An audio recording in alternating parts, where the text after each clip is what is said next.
뭐 소수 야당이라서 공간도 변변치 않은데 오늘 뭐 마이크까지 시원찮아서 죄송합니다. 마이크까지.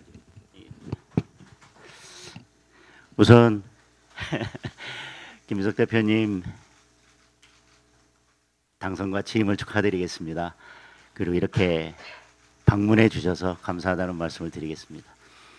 야당이라서 드릴 선물은 없고 그래도 이렇게 방문해 주셨으니까 먼저 말씀하실 수 있도록 다른 기회를 양보하겠습니다. 예. 아니 뭐 선물 말씀하시니까 사실 제가 오면서 아니 이거 우리끼리 이렇게 정당 간에 방문할 때는 뭐 선물 들고 가는 건 없는 거죠? 하고 제가 우리 비서실장한테 여쭤봤습니다. 통상 어디 외국 가서 우리가 외국 손님들을 만난다면 손님을 들고 갈 텐데 선물을 들고 갈 텐데 이렇게 정당 간의 만남이어서 그런 것을 뭐 특별히 손에 들고 오거나 그러지는 않았지만 올 때 마음은 정말 과일이라도 들고 오고 싶은 그런 마음이었습니다. 우선 다시 한번 이렇게 따뜻하게 맞아주신 장동혁 대표님께 진심으로 감사의 말씀을 드립니다. 장 대표님을 찾아서 이렇게 인사를 드리러 온 것이 이 방만 벌써 두 번째인 것 같습니다. 제가 총리로서 왔었고 그때도 아주 따뜻하게 맞아주신 것을 기억하고 있습니다. 장동혁 대표님을 저는 좋아합니다. 실제로 좋아합니다. 지금 현재 한국 정치에 있어서는 제가 오면서 생각을 했는데 어떤 의미에서는 필수 불가결한이라는 뜻의 의미를 갖고 있는 필수적인 리더가 아니신가라는 생각이 듭니다. 당원들의 안정적인 지지를 받고 계신 제1야당의 리더이시고 또 인품이 제가 평소에 이렇게 참 이렇게 늘 뵐 때마다 따뜻하고 늘 이렇게 미소 지어주시는 그런 인품이 좋으신 그런 또 리더시고 또 지난 저희가 1, 2년여의 과정을 거쳐오는 동안에 탄핵과 관련한 부분에 있어서는 저희들이 견해를 달리했지만은 그러나 계엄을 해제하는 과정에 있어서는 또 뜻을 함께 했던 그런 교차의 영역이 있는 또 그러한 중요한 또 역사적 분기점을 한번 같이 넘긴 그러한 리더이시기도 합니다. 그런 의미에서 저는 우리 장동혁 대표님의 어떤 역할 이런 것을 매우 의미 있게 생각하고 굉장히 오늘 감사하게 그런 마음을 갖고 찾아왔다 하는 말씀을 드리고 싶습니다. 제가 사실 지난번에 왔을 때는 별로 눈여겨보지 못했는데 오늘 이렇게 와서 보니까 이승만 대통령, 또 박정희 대통령, 김영삼 대통령 세 분의 사진이 걸려 있는 것을 처음 봤습니다. 제가 그렇지 않아도 며칠 전에 김영삼 대통령님 이후로 우리 보수 정당 현재 국민의힘에 이르는 이 정당에도 민주주의의 역사가 함께 교차하고 있다라는 이야기를 한 적이 있는데 그래서 언제 한번 찾아뵈야 되겠다라는 생각을 했었는데 오늘 이렇게 뵈니까 저희가 완전히 먼 거리에 있는 것은 아니다. 저희들이 함께 발 딛고 있는 부분들이 많다. 민주주의, 또 시장 경제, 또 나라에 대한 애정 이런 것에 있어서 공통점이 있다는 생각이 들었습니다. 저는 여기 오면서 두 가지 생각을 했습니다. 하나는 우리 장동혁 대표님과 끊어지지 않는 대화의 다리를 놓고 싶다 하는 생각을 했습니다. 어떻게 보면은 대한민국에서 정치가 지속되는 한 가장 마지막까지 대화의 끈을 놓지 않아야 될 두 사람이 있다면 장 대표님하고 제가 아닌가 생각을 합니다. 어떤 경우에도 심지어 뭐 전쟁을 해도 상대방 간의 대화가 있다 이렇게 얘기하는데 우리는 그런 전쟁을 하는 상대도 아니고 한 나라 안에서 여와 야의 관계로 함께 다른 정견을 가지고 애국하고 있는 것이기 때문에 저는 다른 모든 정치적 대화의 끈이 끊어져도 우리 장 대표님과 저는 대화할 수 있는 그런 관계를 남겨야 한다는 생각을 가지고 전 어떤 그런 마음을 가지고 오늘 뵙고 앞으로도 계속 하겠습니다.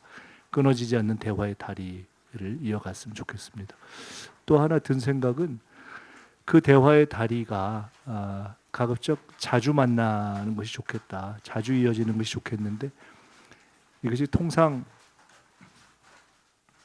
뭐 정례화, 뭐 상시화 그런 얘기를 하는데 저는 그걸 넘어서 그냥 수시화하면 좋지 않을까라는 생각을 했습니다. 사실 같은 국회 안에 있기 때문에 이것이 뭐 대통령님과 야당 대표의 관계도 아니고 굳이 그렇게 저희가 형식적일 필요가 있는가? 필요할 때는 언제든지 서로 만나기도 하고 전화도 하고 그렇게 하는 수시로 소통할 수 있는 그런 관계이면 좋겠다. 저는 그런 마음으로 우리 장 대표님을 찾아뵙다 하는 말씀을 드립니다. 장 대표님께서 이렇게 맞아주셔서 다시 한번 감사한다는 말씀을 드리고요. 현재 국민들께서 걱정하고 계시는 많은 현안, 경제 문제, 민생 문제, 외교 문제 등등에 대해서 언제든지 편하게 말씀 주시면 저희들이 그것을 잘 말씀도 듣고 또 다른 부분 또 설명드릴 부분은 설명드리고 또 저희들이 또 이해를 구하고 싶은 부분은 더 자세히 말씀드리고 또 함께 할 수 있는 부분을 함께 하려는 노력을 최대한 하겠다 이렇게 말씀드리겠습니다. 고맙습니다.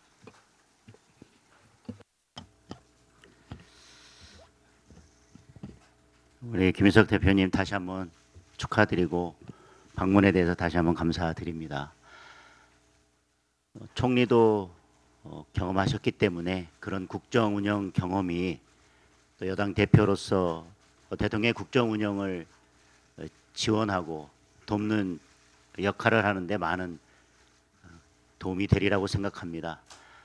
그러면서 국회는 또 본연의 기능이 행정부를 견제하는 기능도 가지고 있습니다. 특히 여당이 다수당일 때는 다수당이 행정부의 견제 기능을 함께 담당할 때 국회가 행정부를 견제할 수 있는 기능을 제대로 할 수 있다고 생각합니다. 그런 의미에서 총리로서의 국정 운영 경험을 되살려서 필요한 부분 또 국민들의 삶 그리고 국민들의 어려운 민생 그리고 경제를 위해서는 든든하게 대통령의 국정 운영을 뒷받침하되 또 국회로서 행정부의 견제 기능을 할 때는 야당과 힘을 합쳐서 행정부를 견제하는 기능을 함께 감당해 주십사 하는 부탁의 말씀을 먼저 드리겠습니다. 그리고 수시로 야당의 대표와 대화의 다리를 놓겠다. 그리고 대화가 끊이지 않도록 하겠다는 말씀에 대해서 감사하다는 말씀을 드리고 저도 상당 부분 공감을 합니다. 사실 여당 대표 그리고 야당 대표 대표실 거리가 그렇게 멀지 않습니다. 이게 얼마 되지 않는 거리인데 두 사람의 대화가 그동안 많이 있지 못했었습니다. 최고위에서 아니면 어떤 공식적인 자리에서 방송 카메라를 대고 대화하는 것보다는 서로 직접 만나서 수시로 대화를 하자는 그 제안에 저도 적극 공감을 하겠습니다. 그런 만남이 계속 이어지고 수시로 대화가 되는 그래서 정례화가 아니라 수시화되는 그런 여당 대표와 야당 대표가 됐으면 좋겠다는 말씀을 드리겠습니다. 네, 그러면서 조금 전에 또 현안에 관해서는 민생의 문제든 뭐 외교 안보의 문제든 경제의 문제든 모든 것을 열어놓고 듣겠다고 말씀 주셨고 처음 뵙는 자리이기 때문에 뭐 축하와 그런 감사의 말씀만 전하면 좋겠지만 그래도 야당 대표로서 우리 또 여당 대표님을 뵀으니까 몇 가지 우려의 말씀을 또 국민들을 대신해서 드리고자 합니다. 아까 말씀드린 것처럼 대통령의 국정 운영을 지원하고 적극 돕는 역할도 해야 할 것입니다. 저는 여당이 그런 역할을 할 필요가 있다는 것에 대해서는 뭐 다른 의견이 없습니다. 그러나 여야를 떠나서 국회는 국회로서 행정부를 견제하는 기능이 있기 때문에 국민을 중심에 두고 행정부를 견제하는 기능을 함께 해 주셨으면 하는 바람을 가지고 있습니다. 그런 의미에서 최근에 여러 현안 중에서 몇 가지 말씀만 드리려고 합니다. 첫째는 지금 대법원장의 대법관 임명 제청과 관련해서 여러 논란들이 있습니다. 그런데 대법원장의 대법관 제청에 관해서 표면적인 갈등이 있었던 것은 이번이 처음은 아니었던 것 같습니다. 2003년이었던가요? 노무현 대통령 시절에도 최종령 대법원장이 서성 대법관 후보로서 김용담 대법관 후보자를 추천했을 때 사실 대통령실과의 의견 조율 과정에서 서로 의견이 잘 맞지 않았고 그래서 김용담 후보를 제청했을 때 대통령실 청와대에서 불만을 표시하기도 했었습니다. 그러나 사법부의 독립만은 지켜져야 하고 그것이 법치주의의 근간이고 그게 민주주의를 지켜나가는 기본이라는 신념에서 노무현 전 대통령은 최종령 대법원장의 대법관 제청을 수용하고 임명했었던 사건이 있습니다. 저는 그것이 그래도 사법부의 독립을 지키는 것이 대한민국의 민주주의를 지키는 마지막 보루라는 그 신념에서 노무현 전 대통령께서 그런 결단을 보여주셨다고 생각합니다. 뭐 절차의 문제도 있을 수 있고 그 절차에 관해서 다른 해석도 있을 수 있을 것입니다. 그러나 절차보다 더 중요한 것은 대한민국의 법치주의입니다. 그리고 그 무엇보다 중요한 것은 사법부의 독립과 대한민국의 민주주의를 지키는 것입니다. 그것이 국민을 지키는 기본이 되기 때문입니다.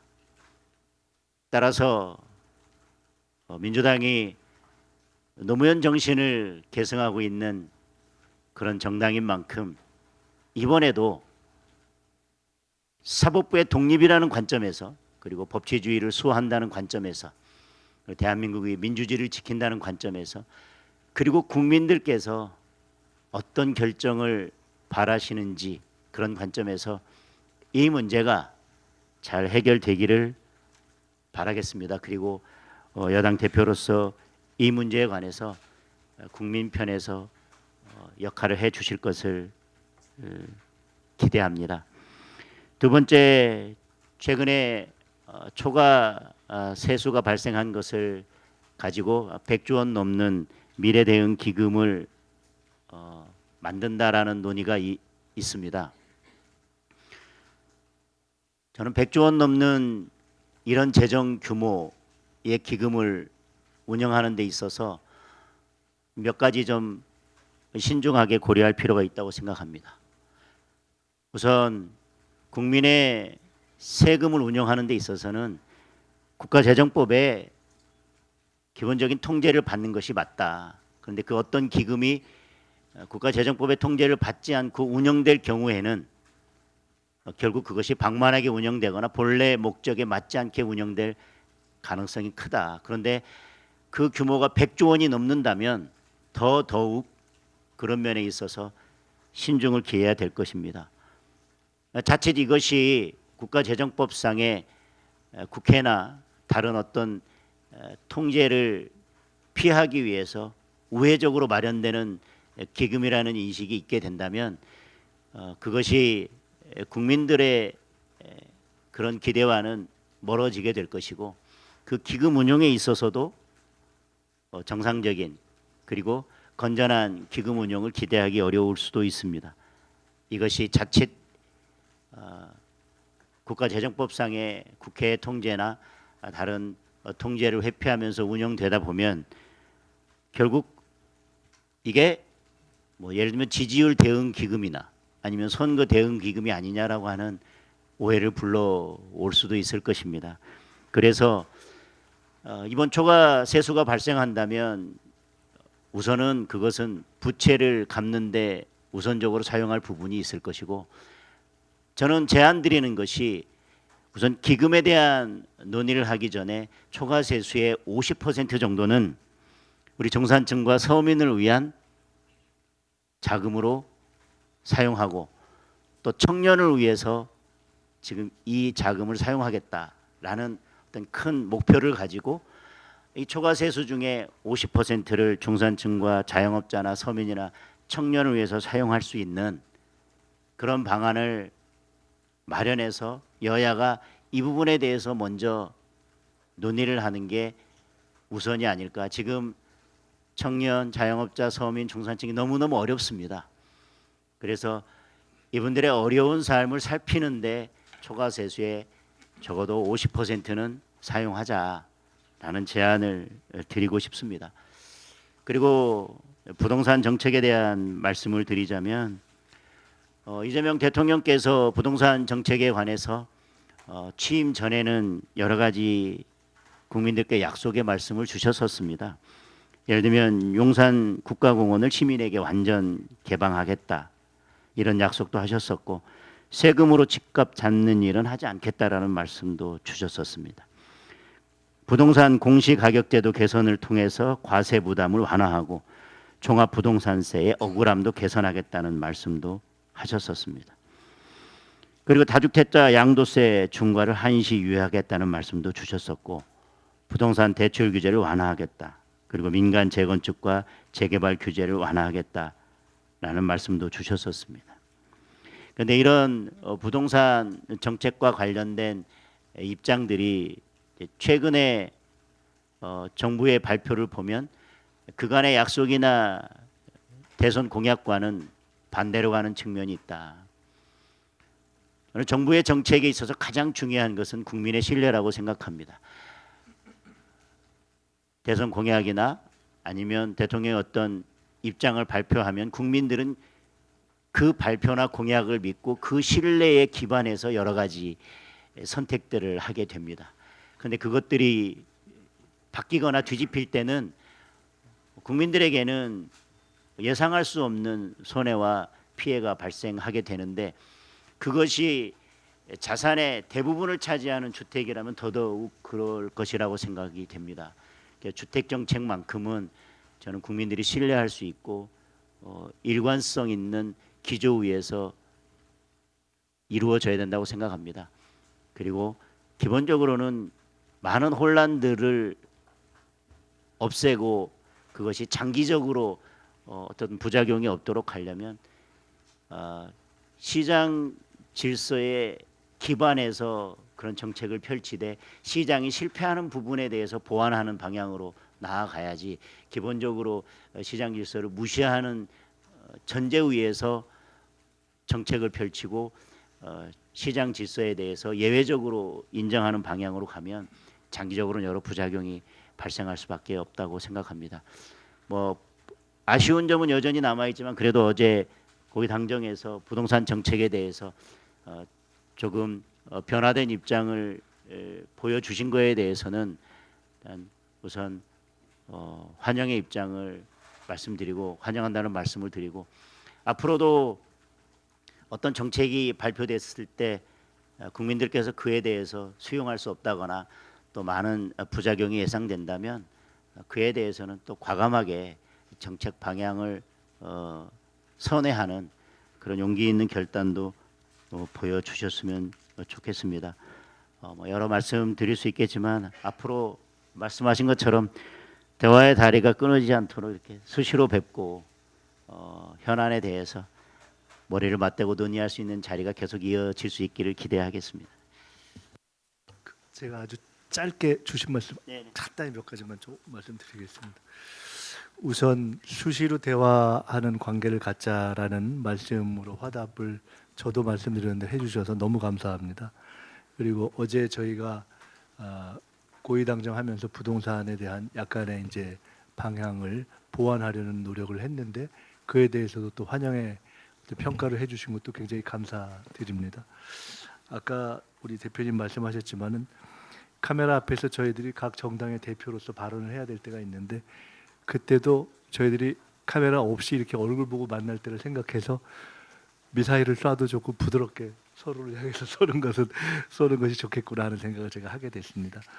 세 가지 말씀을 주셨는데요. 첫 번째로 그 대법원장 문제에 대해서는 노무현 대통령님 때 말씀을 주시면서 절차에 문제가 있었지만은 사법 어떤 또는 법치 전체 차원에서 수용했던 노 대통령의 결단을 좀 감안하는 것이 좋지 않냐라는 말씀을 주셨습니다. 그것은 한편으로는 그러한 정치적 결단을 요청하신 것이고 또 한편으로는 절차상의 문제가 있었던 것은 맞기는 맞는 것 같다라는 또 그런 맥락을 또 이렇게 담아주신 것 같습니다.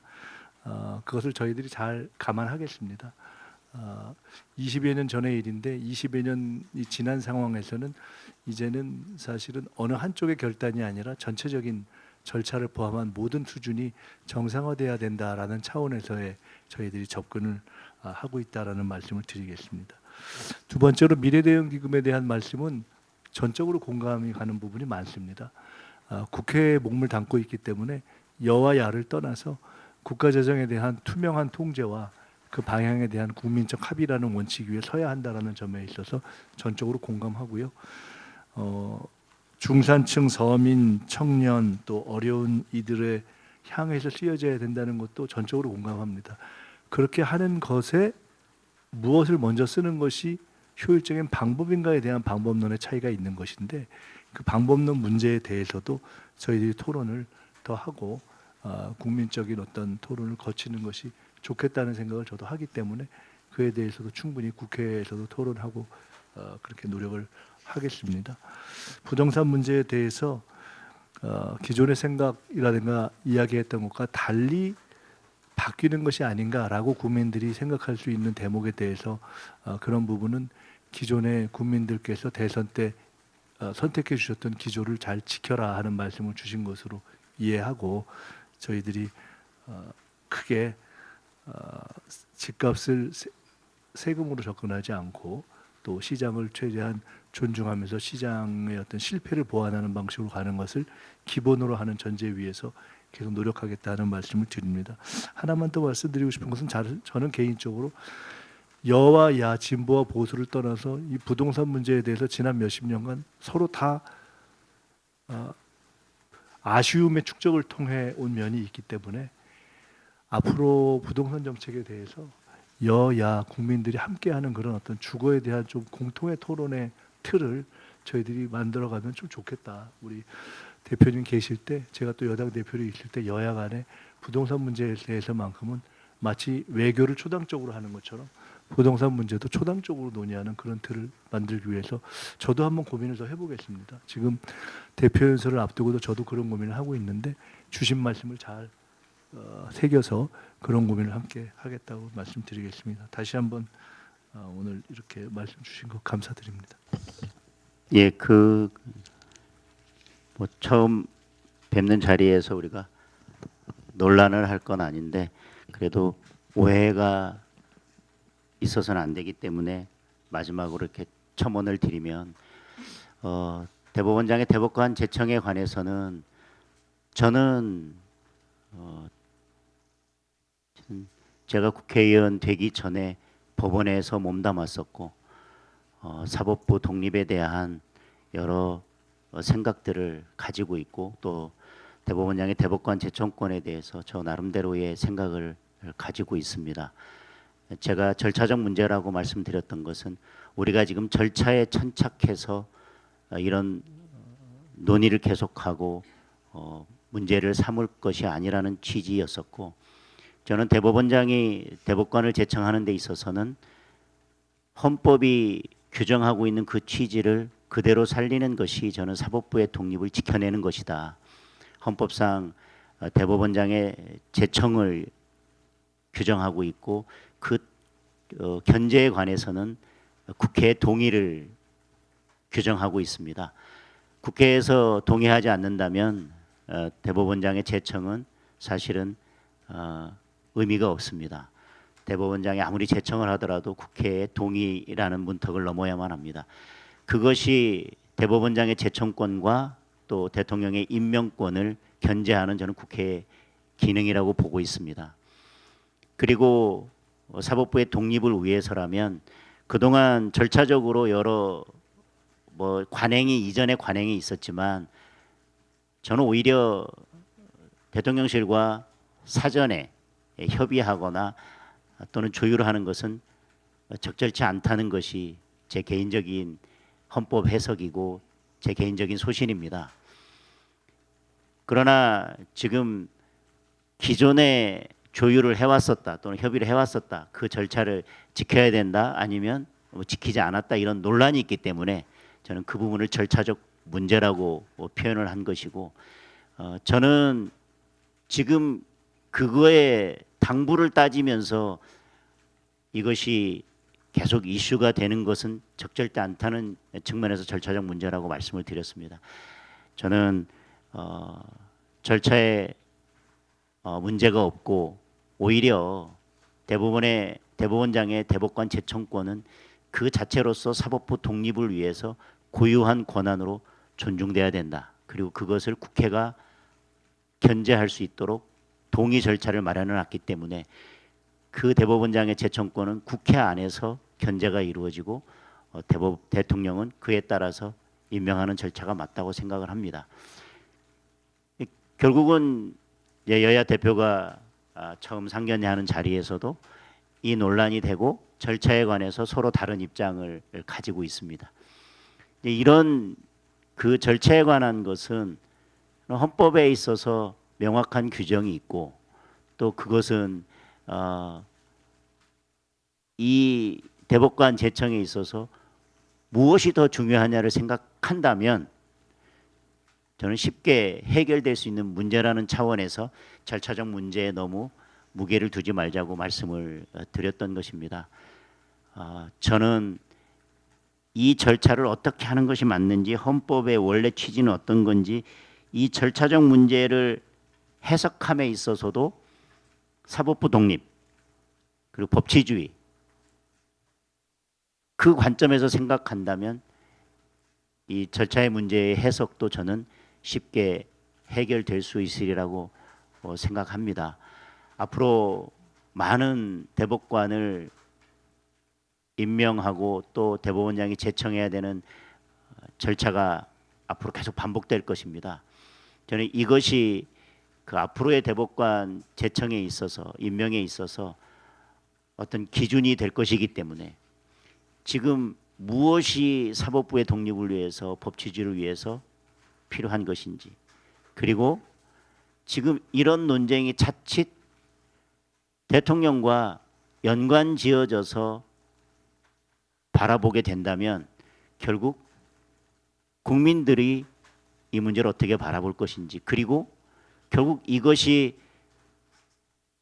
또는 대통령실과의 사전 조율의 문제 그래서 사전 협의의 문제로 다시 돌아가서 결국은 협의하거나 조율하는 절차로 마무리되어지고 그렇게 결론 지어진다면 국민들께서 우리 대법원을 어떻게 바라볼 것인지 그리고 앞으로 진행될 여러 재판에 대해서 국민들께서 어떤 신뢰를 보이실 것인지 많은 것들이 걸려있는 문제이고 노무현 전 대통령과 달리 지금 이재명 대통령이 직면하고 있는 여러 사법적 문제와 연관지어진다면 저는 더욱 이 문제에 대해서는 국민적 의혹이 없이 또 국민들께서 다른 관점에서 이 문제를 바라보지 않도록 더 깔끔하고 투명하고 더 분명하게 이 절차가 마무리되어져야 된다고 생각을 합니다.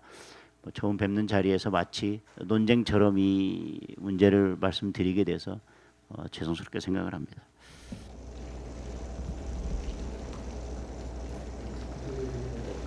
이제 비공개로 전환하도록 하겠습니다. 기자분들 출발합니다.